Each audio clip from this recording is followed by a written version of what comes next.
বৌদি। আস্থা ঘুরে দেখল দরজার কাছে আহান দাঁড়িয়ে আছে, যে কিনা আজ কলেজ থেকে তাড়াতাড়ি ফিরে এসেছিল। বৌদি, দাদা তো এখানে নেই, তাহলে তুমি কার সঙ্গে কথা বলছো? দরজায় দাঁড়িয়ে আহান শুধু আস্থাকেই কথা বলতে দেখেছিল, কিন্তু যেই ওর সামনে এগিয়ে গেল, আরমানকে দেখতেই ওর বুকটা কেঁপে উঠল। ও ঘেমে গেল আর তোতলাতে শুরু করল। বৌদি, মানে বলতে চাইছি ম্যাডাম, আপনি প্লিজ ভেতরে চলুন এখন।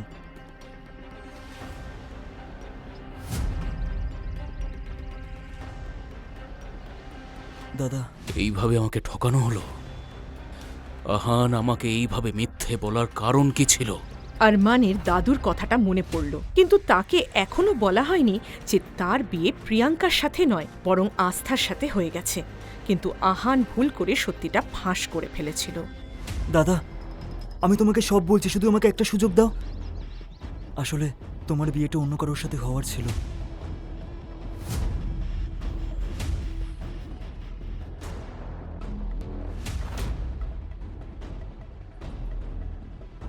আহান যখন আরমানকে পুরো বিয়ের সত্যিটা বলল, তখন রাগে আরমানের শরীর কাঁপতে শুরু করলো। এদিকে আস্থা যখন বুঝতে পারল যে যার সঙ্গে সে এতক্ষণ ঝগড়া করছিল সে আর কেউ নয় বরং আরমান, তখন ওর মুখের রং উড়ে গেল। কিন্তু তখন অনেক দেরি হয়ে গেছে। আরমান নিজের পকেটে হাত ঢুকিয়ে সঙ্গে সঙ্গে একটা বন্দুক বের করল। আরমান, এটা কি করছেন? আমাকে যারা মিথ্যে বলে আর যারা ঠকায় তাদেরকে আমি ঘেন্না করি, আর আমাকে ঠকানো হয়েছে। এই কথাটা বলেই আরমান সঙ্গে সঙ্গে বন্দুকের ট্রিগার টিপে দিল। ভয়ে আস্থা চিৎকার করে সেখানেই অজ্ঞান হয়ে পড়ে গেল।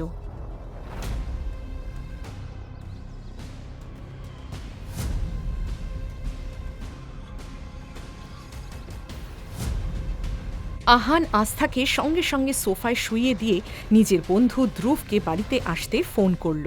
ধ্রুব শহরের একজন বিখ্যাত সার্জন এবং ডক্টর ছিল। আস্থাকে এই অবস্থায় দেখে দাদু আরমানকে বুঝিয়ে বললেন, আরমান বাবা,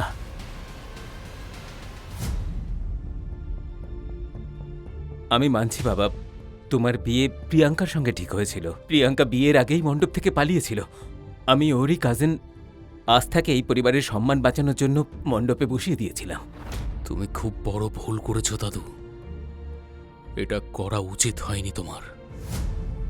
আর এই সব কথা বলে আরমান রাগে নিজের রুমে চলে গেল। এদিকে ধ্রুব এসে আস্থাকে পরীক্ষা করল এবং তাকে একটা ইনজেকশন দিয়ে বলল, ভয় পাওয়ার কোনো ব্যাপার নেই, আমি ওষুধ দিয়ে দিয়েছি, একটু পরেই বৌদির জ্ঞান ফিরবে। ধ্রুবের কথা শেষ হতে না হতেই আরমানের রুম থেকে আবারও গুলি শব্দ ভেসে এলো। সবাই ভীষণ ভয় পেয়ে গেল। সকলে মিলে দৌড়ে তার রুমের দিকে গেল। এদিকে দাদুর শরীরও ঘামে ভিজে গিয়েছিল। তার শরীরে এতটাও শক্তি ছিল না যে তিনি দৌড়ে আরমানের রুম পর্যন্ত পৌঁছে যাবেন। যেই মুহূর্তে আহান রুমে ঢুকল, ও দেখতে পেল আরমানের হাত থেকে রক্ত বেরিয়ে যাচ্ছে। আরমান দাদা, এটা তুমি কি করলে? ধ্রুব, দেখো। দাদু কোনো মতে কষ্ট করে ওই ঘরে পৌঁছেছিলেন। এরকম একটি দৃশ্য দেখে যেন তার নিঃশ্বাসই বন্ধ হয়ে গেল। ধ্রুব, দাদুকে দেখো।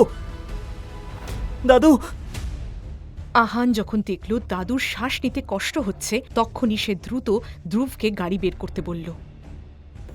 দাদু! এদিকে আরমান আর বাড়ির সবাই যখন দাদুকে নিয়ে নিচে নামছিল, সবার চোখ গিয়ে পড়ল আস্থার ওপর। কারণ আস্থা তখনও হলের সোফায় অজ্ঞান হয়ে পড়ে রয়েছিল। অবশেষে আরমানের চোখ পড়ল আস্থার ওপর। সে রাগ আর ঘৃণা ভরা চোখে তার দিকে তাকালো। দাদুর আজ এই অবস্থার কারণ শুধুমাত্র তুমি আস্থা, এর ফল তোমাকে অবশ্যই ভুগতে হবে। খুব শীঘ্রই সবাই শহরের সেই বিখ্যাত হাসপাতালে গিয়ে পৌঁছালো আর দাদুকে এমার্জেন্সি রুমে ভর্তি করা হলো। এদিকে বাড়িতে জ্ঞান ফিরতেই আস্থা লক্ষ্য করল বাড়িতে আর কেউ নেই। সেই নীরবতা যেন আস্থার কানে বিঁধতে লাগলো। ভারী মাথা নিয়ে ও পুরো বাড়িতে দাদুকে ডাকতে লাগলো। দাদু,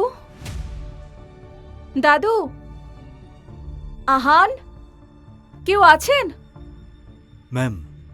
আপনি কে আর আমাকে এভাবে আটকাচ্ছেন কেন? ম্যাম, আমি দেব, আর এখন এই বাড়িতে কেউ নেই, আর আপনার বাইরে যাওয়ার কোনো পারমিশন নেই। কেউ নেই মানে? একটু আগেই তো সবাই এখানেই ছিলেন। দাদু কোথায়? দাদুর শরীরটা হঠাৎ করে খারাপ হয়ে গেছে, তাই জন্য সবাই ওনাকে নিয়ে হসপিটাল গেছেন। আমি এখনই ওনার কাছে যেতে চাই। ক্ষমা করে দেবেন madam, boss I mean Arman স্যারের পারমিশন ছাড়া আপনি বাইরে যেতে পারবেন না। বন্ধুরা, পরবর্তী এপিসোড আসবে 2 দিন বাদে।